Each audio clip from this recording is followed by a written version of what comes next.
Hi, I'm Kendra Corman. If you're a coach, consultant, or marketer, you know marketing is far from a perfect science. And that's why this show is called Imperfect Marketing.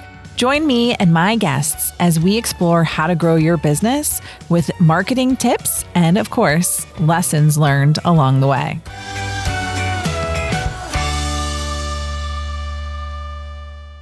Hey there, welcome back to another episode of Imperfect Marketing. I'm your host, Kendra Corman, and today we're going to talk a little bit about a story that I'm a little embarrassed by, but I think a lot of you are going to relate to it.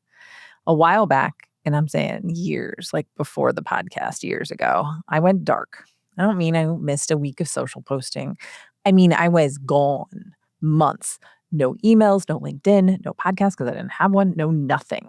I was exhausted. I was tired. I was busy. I just didn't want to, and so I didn't. And then I had a speaking gig come up. The person had called me, said that they hadn't seen anything, and they were wondering if I was showing up the next day. Well, of course I was, because that was part of why I was busy as I was speaking and doing networking and all the things that was growing my business. But they thought I wasn't going to be showing up to the event because I had disappeared. That's how dark I went. The silence was so loud, people assumed I'd quit my own business. That hit me hard, right? Because I realized when you're one person and you're a one-person marketing team, going quiet doesn't just mean you're not posting. It means you're not there. It means when people go to check and see if you're real, they don't see you. They don't find you. It's been X number of months or X number of years since you've posted anything. And in business, if you're not there, that has a real cost. So today we're going to talk about how to survive being a one-person marketing team, right? Whether you're a solopreneur or a one-person marketing team, or you feel like you are, without burning out, without going dark, and without driving yourself into the ground trying to be all places to all things, right? You don't want to be everywhere at once. So let's start here because I want you to understand really what's at stake. When you're a small business owner, a solopreneur, or even a small team, visibility is your business, period. Marketing isn't just lead generation. It's I still exist signaling. And when you stop signaling, people stop believing you're still there. When you go quiet, your audience doesn't think, oh, Kendra's just probably busy. I'm sure she's around, right? They think, did she close? Did she quit? Is something wrong? And then they move on. Because there's always somebody else posting, someone else showing up, someone else filling that space in their feed. And the real sneaky thing about going dark, I think, is how fast it happens nowadays, right? You skip a week and then 2 weeks, and then you tell yourself, oh, I'll get back to it on Monday. And you don't, right? Because Monday becomes the next Monday. And then suddenly you look up, it's been 3 months, 4 months. And the longer you've been gone, the harder it feels to come back. I'll get back to it next week is the most expensive sentence in marketing because next week turns into next month and next month turns into, wait, has it really been this long? And I'm not telling you this to make you feel bad if you're in this spot right now because I'm sort of there a little bit right now, right? My podcast is the only thing that's keeping me afloat lately, even though I have the best intentions of doing more and writing more personal content. Right now, it's just the podcast that's been posting. And I'm telling you this, again, not to make you feel bad, but because I've been in this spot. And I want you to know that it's 100% recoverable, but only if you take it seriously. So when was the last time you went a little dark? Be honest, right? Just notice it. We'll come back with what to do about it. Because before we get into the tactics of what to do, I need to say something to you that I wish someone had said to me years ago. You can't do it all. Nobody is doing it all. The people who look like they're doing it all, they have a team or an agency, or they're faking it. So pick one. But I'm serious. Every time you scroll through LinkedIn or Instagram and see someone who's posting daily, sending newsletters weekly, podcasting, doing YouTube, running ads, hosting webinars, and running their business, there's a team behind that. There's help. There's something you're not seeing. Or there's no business. But when you compare your behind the scenes to their highlight reel, you're going to lose every single time. So I want to give you a permission slip, right? I feel like I want to have a piece of paper here for you. It's permission to pick, permission to skip platforms, permission to ignore trends that don't fit you, permission to ignore the advice that you hear at the next networking event, permission to do less so that you can actually do it well. The cost of trying to do everything is to do nothing well. Or worse, doing what I did, burning out and disappearing entirely. Again, I know because I did it. The pressure to be everywhere is what kills one person, even small marketing teams. Not the work itself, it's the pressure. So let's talk about what to do instead. Here's the framework. 5 things. Simple, not easy, but simple. Number 1, pick one primary channel. Not 3, not I'll do LinkedIn and Instagram and TikTok and a podcast. 1. The channel where your audience actually hangs out and where you have a natural energy to show up. Natural energy to show up is the key there, right? Both of these have to be true. If your audience is on LinkedIn, but you hate LinkedIn, that's a problem. You got to find the overlap.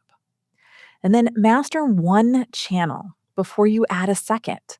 I promise you, doing one thing brilliantly beats doing 5 things badly every single time. Then I want you to pick one supporting channel, but only for repurposing. This is not going to be a second full-time job because it could be, right? This is I made this thing for my primary channel. Now I'm going to copy and paste it, maybe with some light edits to a second place. Podcast becomes LinkedIn clips. Newsletter becomes Instagram carousels. You're not creating new content. You're stretching the content you already made. And then you need to set a minimum viable rhythm. This is the big one. I want you to think about this carefully. Don't plan your marketing for your best weeks. Been there, done that. Have the t-shirt. Plan it for your worst weeks. Whatever you can sustain when life is on fire, right? That's your real rhythm. Everything else is a bonus. Just so you know, when my life is on fire, the only thing I can sustain is the podcast with some cross posting and promotion. That is all. That is all I can do. Nothing else. Most of us plan our marketing like we're going to feel motivated and energized every single week. At least that's sort of what I do. And that's not really how life works. So instead, I want you to ask yourself, what's the absolute minimum I can do every single week, no matter what? Is it one post? Is it one email? Is it one podcast episode every 2 weeks? Whatever it is, that's your floor. Commit to that and build from there. And one of my favorites, batch like your life depends on it. Don't write one post on Monday and another on Wednesday and another on Friday. That's the most exhausting way to do this. Pick 1 day a month or 2 days a month and create everything in one go. The brain switching costs between doing the work of your business and doing the marketing of your business is what really kills solo marketers. Batching can fix that. And yes, it still can be personal and personalized. It can still feel relevant. It's just less often. So you want to do that. And then finally, I'm going to tell you to build your I'm still here safety net, even on your worst week, even when everything is on fire. One post, one email, one something, just enough to tell the world, hello, I'm still here, right? That's the safety net that would have saved me from going dark for months. It's the part I missed. I didn't have a minimum to keep the lights on plan. So when life got hard, I just stopped. Do not be like me. Build the safety net before you need it. Now, I do love AI. So let's talk a little bit about AI because if you're a one-person marketing team, AI is not optional anymore. It's leverage, and you need leverage. AI is not a magic content factory. It's not going to run your marketing for you, despite what they say on all the TikToks I'm watching. What it is a way to remove the friction from the parts of marketing that drain you. Okay. So where does AI help you when it comes to solo marketers? Well, one is repurposing. Taking one podcast, turning it into a LinkedIn post, 3 short captions, a newsletter, and an outline for next week's video. AI is incredible at this. It could take you hours. And with AI, it takes minutes, right? And flowing into that, okay, it writes those, but it can also be first drafts. When the blank page is the enemy, and it regularly is the enemy, AI gets you that roughed draft. in seconds. You're not publishing what it writes, you're editing it, adding your voice, making it yours. But starting from something is 1,000 times easier than starting from nothing. And then think about brainstorming when you're tired, right? That can really, really help you and save your energy. Now, when it comes to planning, think about asking it, here's what I want to talk about this month. Can you help me build a posting calendar? Suddenly, the overwhelm of what do I post goes away. All right, here's the rule. AI handles the friction. You handle the soul. Your voice, your stories, your personality, your words, weird specific jokes. That's the part only you can do. AI just clears the runway so that you can do it. The marketing task you dread the most, that's where AI should step in first. Don't use AI for the parts you love, use it for the parts you avoid. So let's pull all this together. You do not need to do more marketing. You need to do less marketing, but on purpose, with a plan, sustainably so that you don't disappear when life gets hard. Going dark for months almost cost me a speaking gig and who knows what else. Because I'll never know about it.